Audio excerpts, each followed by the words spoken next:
শেখ হাসিনার পতনেই আমরা কিন্তু খুশি হব না। একটা নতুন বাংলাদেশ গড়ার শপথ নিতে হবে। এমন একটি বাংলাদেশ, এমন একটি রাজনৈতিক বন্দোবস্ত যেই বাংলাদেশে আর কখনোই স্বৈরতন্ত্র এবং ফ্যাসিবাদ ফিরে আসতে পারে।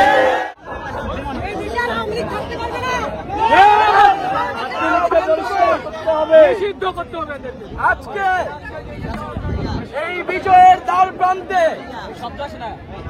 এই জাতীয় সংসদে, আজকে জাতীয় সংসদ সহ সারা ঢাকা, সারা বাংলাদেশ অভ্যুত্থানকারী ছাত্র নাগরিকদের দখলে। আজকে এই বিজয়ের দ্বার প্রান্তে আমি প্রথমেই স্মরণ করছি আমার যে সকল ভাই ও বোনেরা এই জুলাই হত্যাকাণ্ডে, এই অগস্টে আমাদের এই আন্দোলনে শহীদ হয়েছেন। আমরা তাদের আত্মার মাগফিরাত কামনা করছি। আমরা স্মরণ করছি আমাদের যত ভাই বোন হতাহত হয়েছে, এখনো হাসপাতালে চিকিৎসায় তারা কাতরাচ্ছে, তাদেরকে আমরা স্মরণ করছি। তাদের পরিবারের প্রতি আমরা সমবেদনা জানাচ্ছি। বন্ধুগণ, আমরা সকল শহীদদের জাতীয় বীর ঘোষণা করছি। এই বাংলাদেশের জনগণ যুগ যুগ ধরে এ সকল শহীদদের স্মরণ করে রাখবে। আজকে আপনারা যারা এখানে উপস্থিত হয়েছেন, এই বিপ্লবী সংগ্রামী ছাত্র নাগরিকদের আমরা অভিনন্দন এবং সাধুবাদ জানিয়েছি। বিজয়ের আমরা দ্বার প্রান্তে এবং বিজয় আমাদের অনিবার্য। আমরা বলেছিলাম বিজয় এবং একমাত্র বিজয়ী আমাদের গন্তব্য হবে। কিন্তু এই বিজয়ের দ্বার প্রান্তে এসে আমাদেরকে কিন্তু সচেতন থাকতে হবে। আমাদেরকে যাতে কোনোভাবে আবারও বোকা বানানোর কোনো পায়তারা না করা হয়। আমরা স্পষ্টভাবে বলেছিলাম আমাদের এক দফা দাবি হচ্ছে এই শেখ হাসিনা সরকারের পতন এবং ফ্যাসিবাদী সব ব্যবস্থার বিলোপ ঘটাতে হবে, যাতে এমন একটি বাংলাদেশ, এমন একটি রাজনৈতিক বন্দোবস্ত যেই বাংলাদেশে আর কখনোই স্বৈরতন্ত্র এবং ফ্যাসিবাদ ফিরে আসতে পারে, যেই বাংলাদেশে ন্যায় বিচার এবং মানবিক মর্যাদা প্রতিষ্ঠিত হবে। তাই শেখ হাসিনার পতনেই আমরা কিন্তু খুশি হব না। একটা নতুন বাংলাদেশ গড়ার শপথ নিতে হবে এবং এই অভ্যুত্থানকারী ছাত্র নাগরিকরাই সেই নতুন বাংলাদেশ গঠন করবে। আমরা বলছি যে শেখ হাসিনার সরকার, তার মন্ত্রী পরিষদ, তার সংসদ সবকিছুকে বিলুপ্ত করে দিয়ে প্রতিবাদী অভ্যুত্থানকারী ছাত্র নাগরিকরা,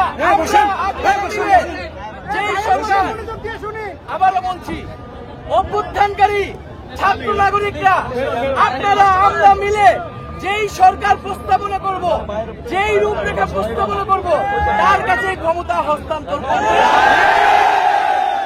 এর বাইরে কোন ধরনের সরকারকে আমরা মেনে নেব না। কোন ধরনের জরুরি অবস্থা, কোন ধরনের মিলিটারি শাসন, কোন ধরনের গণবিরোধী ফ্যাসিস্টদের, দালালদের সরকার আমরা মেনে নেব না।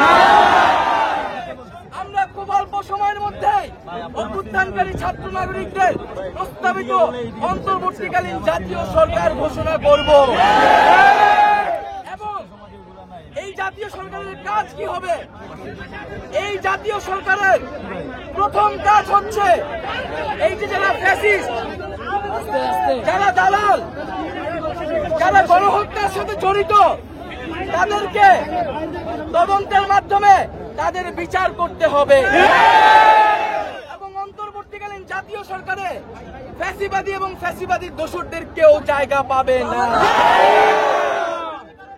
অভ্যুত্থানকারী ছাত্র নাগরিক নেতৃত্ব, সর্বস্তরের নাগরিক প্রতিনিধি এবং রাজনৈতিক আন্দোলনকারী বিভিন্ন দলের নেতৃত্বের সমন্বয়ে এই অন্তর্বর্তীকালীন জাতীয় সরকার গঠন করা হবে।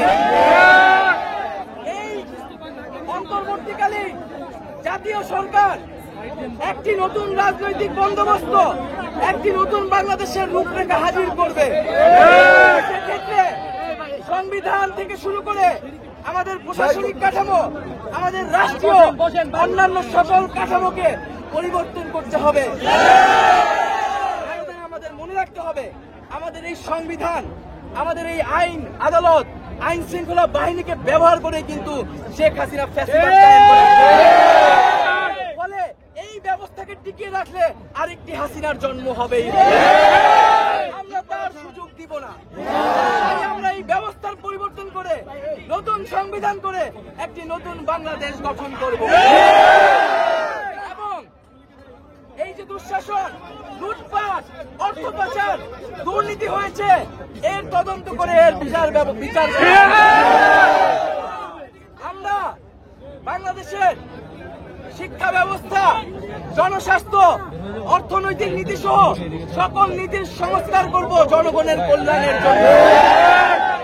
এবং এই অন্তর্বর্তীকালীন জাতীয় সরকার খুবই দ্রুত সময়ের মধ্যে একটি সুষ্ঠু নিরপেক্ষ নির্বাচনের মাধ্যমে জনগণের প্রতিনিধিত্ব নিশ্চিত করে একটি গণতান্ত্রিক বাংলাদেশ আমাদের উপহার।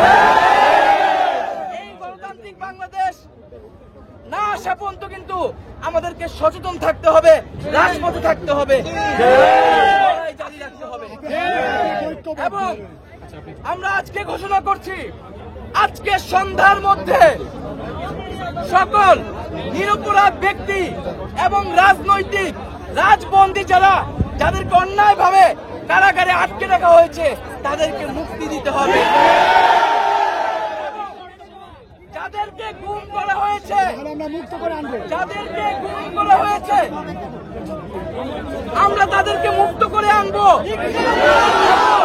যাদেরকে গুম করা হয়েছে আমরা তাদের সঠিক অনুসন্ধান আজকের মধ্যেই বের করব।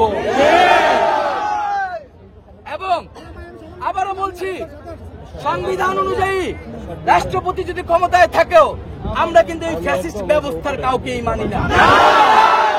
আবারও বলছি, আপনারা এটা ছড়িয়ে দিন, অভ্যুত্থানকারী ছাত্র নাগরিকদের প্রস্তাবিত অন্তর্বর্তীকালীন জাতীয় সরকারের কাছে এই ক্ষমতা হস্তান্তর করতে হবে।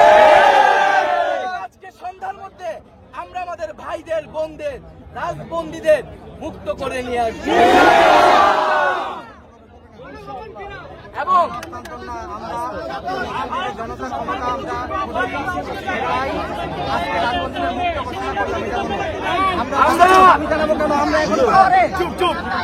আমরা